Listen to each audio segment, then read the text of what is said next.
Bullshit. It's the No BS Marketing Show. I'm your host, Dave Mastovich. Our guest today is Jamie Protin.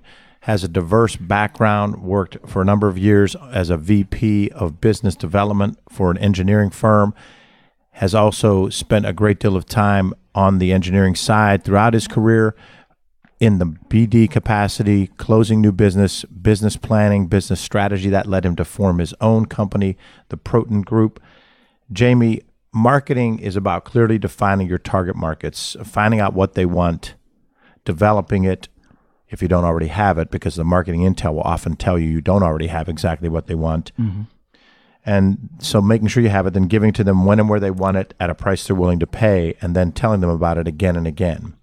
Unfortunately, most people get hung up on that last part, the telling. But you need to start with clearly defined target audiences, asking them what they want through marketing intel, developing what they want so you can give it to them when and where they want it at a price they're willing to pay, and then the telling them about it will be the fun part. So think back to your most amazing moment in your experience with marketing or messaging. What's your biggest marketing or messaging success? Personally, my biggest success was winning a project in the city of Atlanta, Georgia, when we had no presence.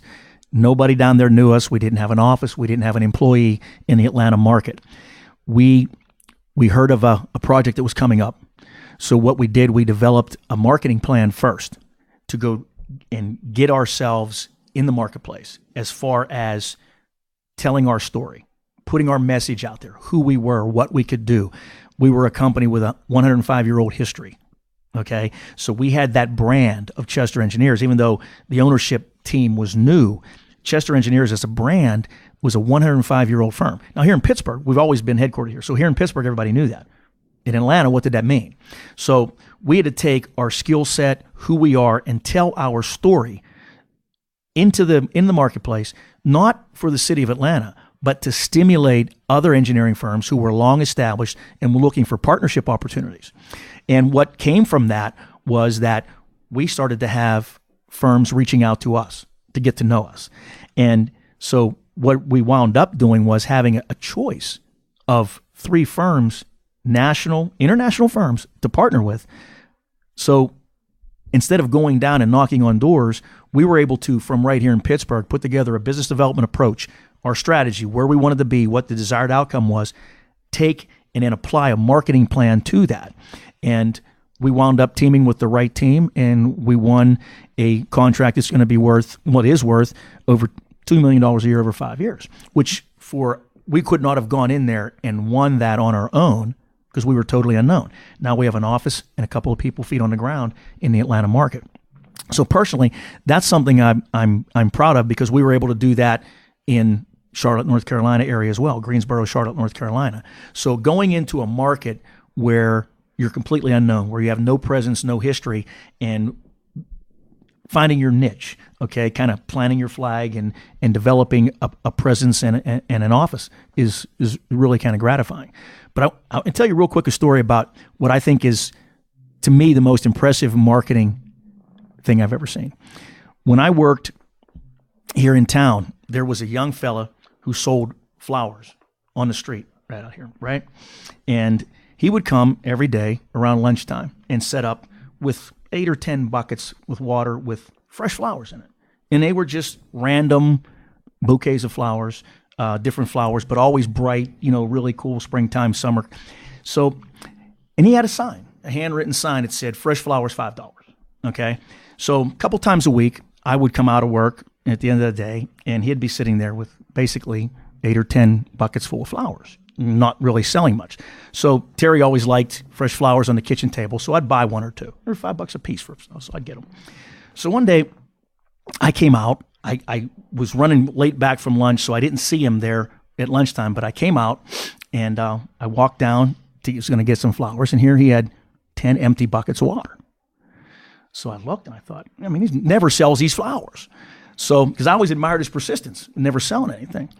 So I was just about to ask him what the heck happened, and I looked down, and here the sign said, fresh flowers, spring special, $5. So I said to the kid, I said, dude, aren't they always $5? And he looked at me with a straight face and said, yes, but it's not always spring. So to me, that was genius. That's an entrepreneur. That was a guy who, needed to do something and thought outside the box and came up with something very basic and very simple. A lot of times the big thing is not the right thing. I have 1,000 stories, and I apologize if I bore you, but about a month ago, my 3-year-old grandson was here visiting, and I took him down to the Mon, in Monongahela there. And I wanted to teach him how to skip stones. That's a big deal. You're growing up in a valley on the Monongahela River. That's a big deal. So being 3 years old, he wanted to see the big splash. So he'd pick up a big rock and chuck it, and boom, big splash, and he'd laugh like heck. And I'd go, and I'd skip a stone. He'd skip like 15 times, way out into the river. Totally unimpressed. Didn't think there was anything. Here's a big splash I made, Pap. I said, yeah, but, So what's more impressive? What's more important? The big splash or those 15 skips and the ripples that come out from that? So, those are the kind of things that's how I look at marketing.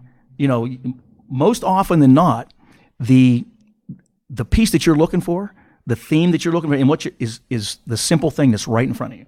That's why the marketing intel is so huge, and defining the target market. Exactly. So the flower guy basically did the intel and saw he wasn't selling, and he knew his target market, and he thought, well, if they see this special, it might change it. Right. And it also goes back to the key of messaging, 1 word or 2 words, spring special. In the movie Social Network, Justin Timberlake's character leans over and goes, get rid of the, because it was the Facebook. Right. Well, think of how much stronger it is by 1 word. Messaging matters. Right. You're exactly right. Great point. You're listening to the No BS Marketing Show. I'm your host, Dave Mastovich. Our guest today is Jamie Protin, and we are ready to go into the big idea. When it comes to messaging, we have to understand both our why, or reason for being, and our customers' why, or reason for buying. When I read the Simon Sinek book, Ask Why, I thought it really hit home on mission and understanding why you're in business. And I felt you could apply that by adding a second why, which is asking those customers why, their reason for buying. And once you answer those 2 whys, crystallize that into one big idea, one memorable message or theme that makes an emotional impact on your target audiences. So whether it's for you personally, Jamie, or for your company, what's your big idea? My big idea actually has a name, SEED, SEED. And SEED is an idea. We're calling it the Idea Project, actually. It's SEED, the Idea Project. And what we're implementing, we're creating a 501c3 so that we can take a space, and we're partnering with, partnering with the Borough of Shawron and some other organizations, the Mon Valley Alliance, for one, to create an entrepreneurial incubator, okay? And what we want to do is, the Borough of Shawron just invested nearly $500,000 in putting an elevator in their borough building, which may not sound like much, but when you consider it's a 100-year-old building, retrofitting an elevator into that is not as easy as it sounds. But they've done it. And the reason they did it is they have the entire building, the space is on the 3rd floor is wide open. There's a stage at one end. It's about 6,000 square feet with 20 to 25-foot ceilings, okay? It's got these really cool Art Deco portal windows around the entire thing. It's a beautiful space. They weren't able to utilize it because, number one, it wasn't accessible. You had to go up several flights of stairs to get there, and they just didn't really know what to do with it. So the first step into making all of this possible was putting that elevator in there, which they've done that. So that's their piece of this partnership. Okay, that's the public piece. So we have this space, it's now accessible. So what we're thinking of doing is, basically, it's very similar to, if you're familiar with the Stack Pittsburgh piece, okay? It's very similar to that. That's the concept, but with young entrepreneurs, okay? So, and where we're doing, it's a little bit selfish, is we want to help them grow and become to the point where they can then graduate, for lack of a better word, into a space in the downtown business district in one of the Mon Valley communities. So you're kind of doing the combination of a business incubator and the WeWork concept? Right. Exactly. You're familiar with WeWork? We're meshing them together. Okay. So, and what we're going to do is we want to engage the community with this. So one of the cool ideas that I can't even take credit for, but is we're going to have speakers come in. So every Tuesday, we'll have teaching Tuesdays. So we'll have somebody from the business community somewhere, not necessarily a local person, but somebody from that I know that can come in and talk to these people. And it'll be open to the public. It'll be generally directed at the members of the incubator, but it'll be open to the public as well. And we'll do that every Tuesday. And then the first Friday of every month, we're going to do a First Friday thing where we're going to invite the public in at no cost to them. Okay. And we're basically going to have a guest chef come in and prepare, because I've already acquired a table that seats 20 people. Okay, it's one long continuous table, and what we're going to have this chef do is basically to really market their restaurant, their business, what they do, but come in and prepare kind of a communal meal. Nothing elaborate, expensive, but just to get our entrepreneurs, the community, just the residents to come in and start to get to know each other and start to get to see things and stimulate the community building piece of it all. So it's going to be all not for profit. We will sell actually memberships simply to pay the utilities, keep the lights on, and do those types of things. But it's what we want to do is we want to encourage giving back to the community. We want to bring people in, and they don't necessarily have to be Mon Valley people. If you don't mind driving down to Charleroi, and we're going to we're creating a very cool space. We're going to provide all the amenities that you need, and we'll have a kitchen on site and those types of things. We're doing all those things, but to really kind of celebrate who we are, the history behind this part of the world, all of southwestern Pennsylvania, and the fact that we do have engaging young people here and people who have great ideas. So that's Jamie Protin of the Protin Group. He's a guest on the No BS Marketing Show. Jamie, pick a tool or tip you'd offer that will help our audience tell their story, craft their message, or communicate to internal and external target audiences. It could be a tool like Google Trends to generate content ideas. It could be your favorite book, blog, or productivity resource, or a tip on how to approach their career, whatever you think might help our listeners. I think anybody that's in business, since we're both basketball guys, I'm going to give you another basketball reference. And I'm positive you'll agree with me.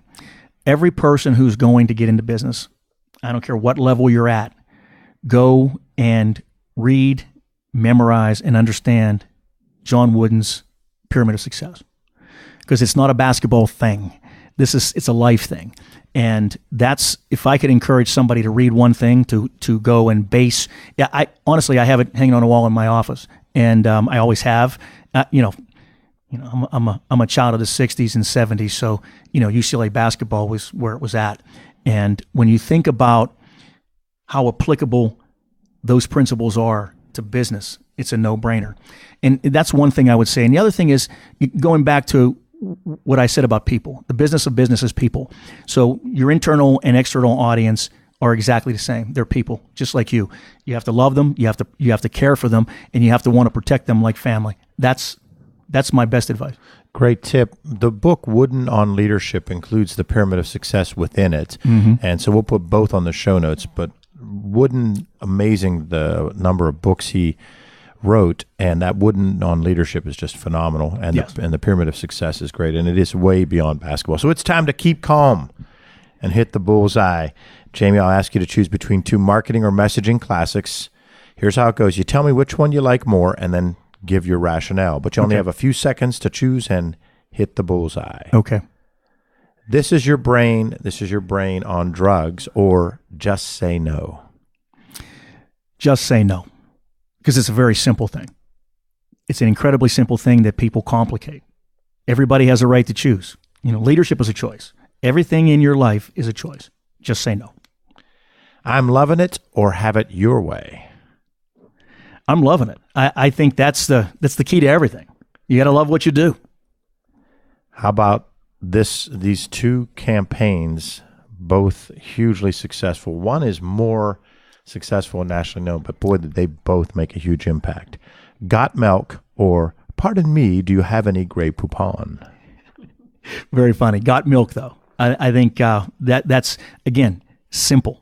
I think I relish the simple things in life, and in messaging, I think you can get too much too easily, and I think simplicity is a big deal for me. And I think I'm kind of a minimalist at heart, but it's simple to the point and screams the message that they wanted to have. When anything becomes parodied, you know that it's made it, and Right. Got Milk became Got Everything. Right. Although, pardon me, do you have any Grey Poupon was It was a parodied classic, too. there's for sure. And the thing about that one, it was probably ironically, more successful in many ways because they branded a niche product Right. and took that product to a highly profitable level. Right. The Got Milk campaign was parodied, and we all knew it, but I don't know that it increased the usage of milk. We'll have to go look into that. That's a good question. The No BS Marketing Podcast with Dave Mastovich is brought to you by Mass Solutions. Put our 3-step No BS process to work for you. Visit masssolutions.biz today to take your marketing to another level. It's all about bold solutions, no BS. 2 basketball guys, so I picked 2 coaches that are just below the top tier as far as the greatest of all time. They're behind the 2 that are clearly professionally considered the greatest of all time. And you have to choose between these 2. I know who you're going to pick, but I'm going to defend the other one. So, Gregg Popovich or Pat Riley? I'm a Popovich guy, although I will say this. I grew up with the Showtime Lakers. Okay, that was my team, obviously. Anybody that's my age, I lived through the Magic and Bird thing and, all that stuff. And that was a snapshot, a moment in time that we'll never, ever have again. I love what Steph Curry and the Warriors are doing right now. I mean, Shaq and Kobe, all those different things, but we will never, ever have the Showtime Lakers ever again. And as great as the Bulls teams were, with Jordan and Pippen and all those guys, they just didn't compare. But I like the way Popovich coaches because he sets a framework, okay, but he lets his guys be themselves within that framework. Okay, he doesn't dictate. He's not as freewheeling as those Lakers teams were. He's not, he's not as cool as Riley was. I mean, don't get me wrong. I think Pat Riley is a coach, a brilliant basketball mind, but Popovich has more of a people mind, in my opinion. And it all goes back to treating your people as people. Those guys aren't players to him; they're family. They're people. He sees that in them. So again, in creating that framework, he's not dictating. Go from point A, you run here, pass it to him, and then go over here and screen. He creates that framework, and he lets them be free-willing within themselves and their skill set.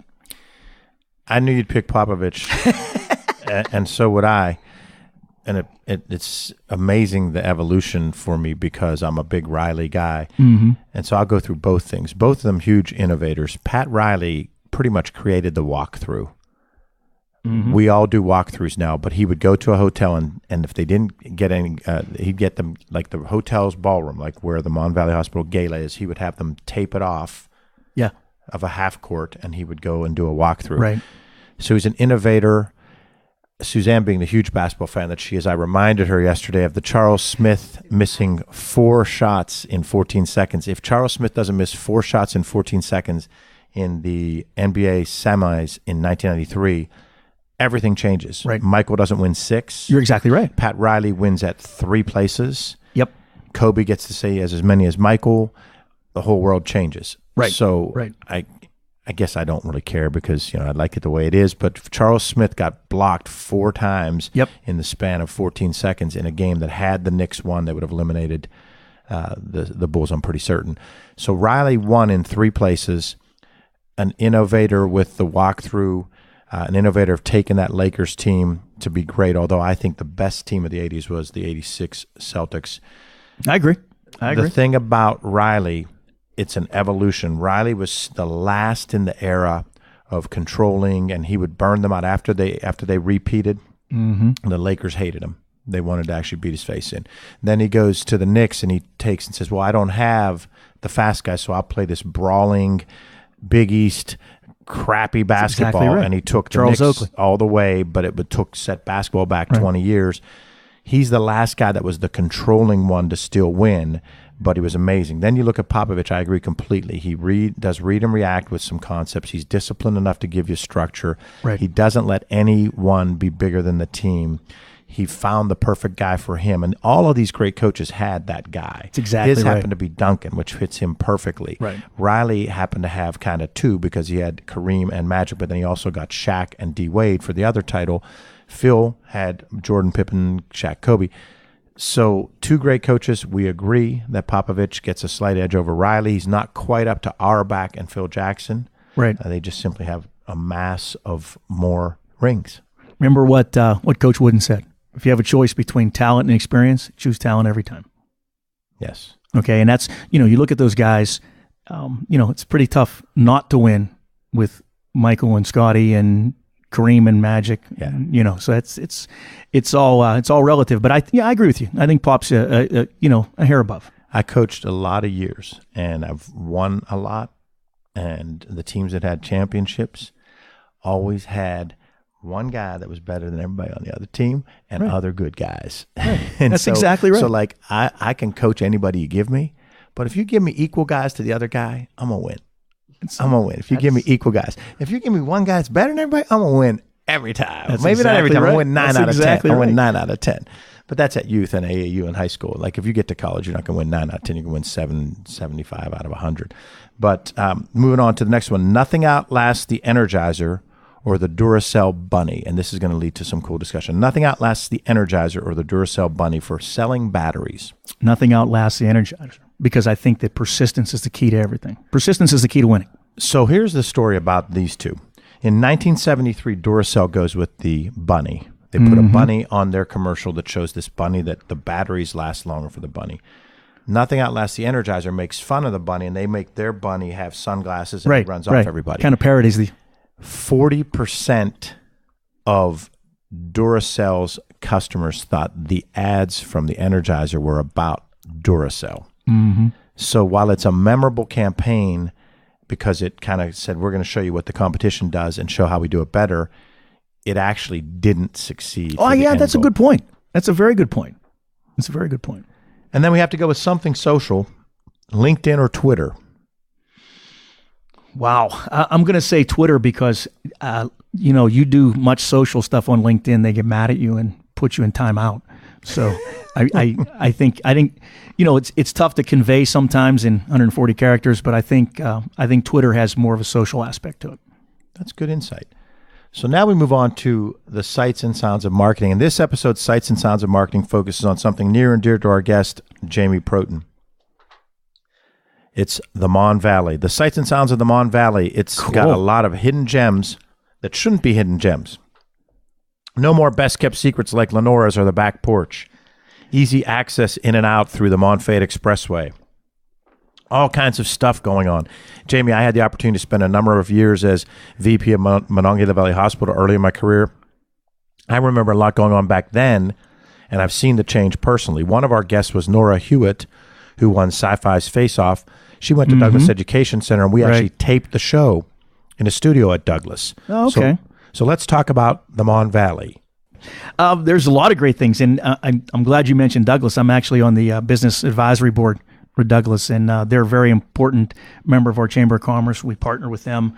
We do a scholarship for them, and so that's a You have to big tell piece. Jeff to be a guest. He refused to be a guest. I'll get Jeff for you. And Jeff being the big dog, I told him, I said, "Big dog, you aren't going to come on the show?" Jeff will come on. Jeff's a good dude. We had our first quarterly meeting here a little while ago, and he's got a great group assembled, and he's done some wonderful things. And I mean, when you look at where Monessen is right now, Douglas is they're giving that community CPR That's right amazing. now. And Jeff and I go way back, and it cracked me up because we just had a click, clicked right off the bat, and he'd call me Big Time, and I'd call him Big Dog, and he'd always go, "Big Time, you're going to be leaving soon." And then when I left to go to UPMC at a big position, he said, "Big Time, you're leaving them all." Yeah, And I'd go, Jeff's a "Big good Dog." dude. I'd say, "Big Dog, you got to stick with me." And he worked with Mass Solutions years ago, and then I reached out to him to get Nora on the show, and I said, "You going to be on the show?" And he goes, "Not at this time."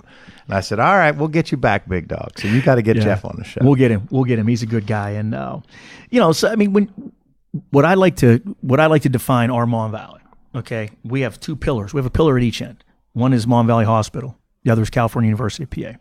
Two tremendous institutions, and everything that we do in between feeds off of the two of them. We've got so many young entrepreneurs coming into town now and investing in our towns, in our communities. Little City Coffee in Monongahela, which is kind of a really cool bohemian local Starbucks. Okay, just great young people. Just making a nice place that you can go in and relax and sit on a big couch or play checkers, whatever. Off the wall arts in Charleroi. What Casey Clark is doing there is just beyond description. I mean, she has built a business in a short amount of time, and she gets it. She's entrepreneurial, but she also understands that you got to give back. And we do a lot of our charity events there in her space. Fifth Street Escape Room in Charleroi. Vintage and Vines Antiques on North Balvernon on Broad Avenue. So our main streets are coming back, and that's the key. McCain Avenue in Charleroi, Main Street in Monongahela, Broad Avenue, North Balvernon. I mean, these main streets are coming back, and that's where it all comes from. We've always had great restaurants. You mentioned the back porch. You have, don't forget about Lucchese's. Well, I was going to say Lucchese's, but I know Les is getting up close to retirement. But it's still there. They're still kicking. I took my whole family there about a year ago, and my boys, I made them dress up and everything. I said, "You're going to a place right out of The Sopranos, baby." And Les came to the table. That place that is phenomenal. The big story, and I have guys that swear it's true that saw Frank Sinatra at Caesar's Palace back in the day. And he was talking to the audience, and he said he was talking about the best Italian food outside of New York City, and he mentioned Lucchese's in Menneson. So it's the chairman, man. It doesn't get any better than that. But in all honesty, back porch, the back porch, and what's the place across from the Spear Street Grill? Spear Street Grill. And then there's also a little cigar shop there, right? Yes. I picked up some cigars there. Yeah, I make a big night of the Mon Valley. Hey, Darlene laughs at me. That's it. I'm driving down to the You're back living the Mon porch. Valley dream right there, I'm man. going to That's the awesome. back porch, and I'm stopping for a cigar. There you go. And what I like is like a place like the River House in town in Charleroi. Mike and Lori Corey, who own the place. I mean, they're not Valley people. They came here to the Valley and they invested, and they went through the lean times and they didn't bail on us. They've stayed, they stuck it out, and now that's a thriving restaurant. It's a great place, and next time you're down in the Valley, you got to go there and say hello to Mike and Lori. It's right on at 5th and McCain, and right in downtown Charleroi, right in the center of town. Okay. Used to be the Magic City. And hey, I'm one of the few people that remembers all this stuff from when I was there. The Magic City. Wait a minute. And here's another thing. We talked about La Trobe and La Trobe. Yes. And is it Charleroi or Charleroi? It's Char. I know, but so many people there would say Cha, and I would look at them like, it's a. If you look, the way to find out for sure is to look at Charleroi, Belgium, because that's where it comes from. Okay, that's the sister city, and Charleroi, PA, was founded by the Belgians because they came over here to work in the glass factories, right? So amazing stuff. That's what brought the Protins here. My great grandfather was born in Belgium. He came over here with his parents when he was a kid. 6-7 years old, and he had a sister. All of the rest of his siblings were born here, but he and his sister came over here as children with their parents to work in the glass factories. That's what his father did. So,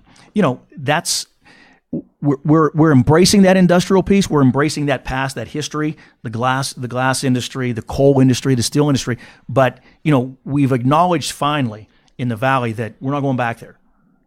We're coming back. We're not going to look the way we did before. We're going to look dramatically different, but it's going to be just as good. We're going to be just as successful. But I want to plug one thing for you, and I expect to see you there. I'm going to do this real quick. Go ahead. Magic City Open, Thursday, May 19th. Whoa. Okay. You both need to be there. This is going to be very, very cool. What we're doing is we have 18 businesses in the downtown Charleroi business district. Okay. They're building a miniature golf hole. All right. So you're going to you'll get a map. And you'll go to these businesses. It's $10. You go to these businesses and you putt. And if you get the hole in one, they give you a ticket. So you go through the 18. Whether you have one ticket, no tickets, or 18 tickets, you come down to the Magic City Square, which is right there on 5th and McCain. And we have one of those old, remember the old bingo things? Yeah. And we're going to pull a number for somebody to try to make a putt for $20,000. Okay, and then we're gonna have we're gonna have prizes, and they're gonna have a lot of fun. But it's gonna be very cool. It's gonna get people into town, into the community, and it's just much like the Aquatorium in Monongahela. Okay, it's it's all about getting people in the community so you can see what you have. People come to town now, they can't believe we have an escape room, Fifth Street escape room. Got a young couple that they saw, they were at one in Pittsburgh. They thought, this is fantastic. Let's do this. So they bought an old PNC Bank building on the corner at Fallowfield and Fifth Street, and they're doing a great business. So that's the kind of thing that is encouraging, that makes you realize that, those that are coming next, the ones that are watching us, they're paying attention. Mm-hmm. They're paying attention, and they're seeing how to do it, and they're doing it right. Tony Lombardi came back from a American Hospital Association conference in Chicago. Tony was on the board. He was longest tenured CEO in healthcare for was there 30 some years. Mm-hmm. He comes back and he says, "Dave, come on, we have to meet over dinner." Which I was then thinking maybe I'm getting fired. And he says, "While I was in Chicago, they had the taste of Chicago, so we're going to do the taste of the Mon Valley." And I kind of said, "You don't expect it to be like the taste of Chicago, do you?" And he's like, "We're going to make it as best we can." So he and I sat down and built this entire plan for the taste of the Mon Valley. And we had Lenora's, we had Lucchese's, we had the back porch. There you go. We had all this different stuff and did it for a number of years. Did it every other year, I think, for a good 3-4 times. I think the Mon Valley has a lot to offer and has a lot of character. So I'm really impressed with what you and the other leaders there are doing. I appreciate that. We're working hard. And we got to get Suzanne and I to the Magic City Open. Magic City Open. I love the Magic You'll City. be amazed at what you see down there. It's not just Shawray. Monongahela, like I said, North Bell Vernon, California. I mean, we've come a long way in the last few years, and we're making progress. There's a lot of really cool things, and that are kind of simmering on the, ready to explode. So it's going to be interesting. Jamie, how can listeners contact you if they'd like to learn more about what you do? Best way to contact me is via email, just to theprotingroup@gmail.com. And I'm very accessible, or I'm always reachable at the Chamber of Commerce in Shawray, the Mon Valley Regional Chamber of Commerce, and different things. But that's the most direct way to get me. Jamie, thanks for being on the show. This was a lot of fun. Thank you. I enjoyed it. To our listeners, thanks for joining us for the No BS Marketing Show. Visit boldsolutionsnobs.com for show notes plus additional marketing and messaging resources. Are you signed up for light reading? You'll receive valuable strategies every other week to improve your marketing and transform your message. It really is light, intended to be read in 2 minutes or less, and it just might trigger bright ideas for you. To sign up, visit masssolutions.biz. Remember, ask yourself, what's the big idea? And build your story around the answer. It's all about bold solutions.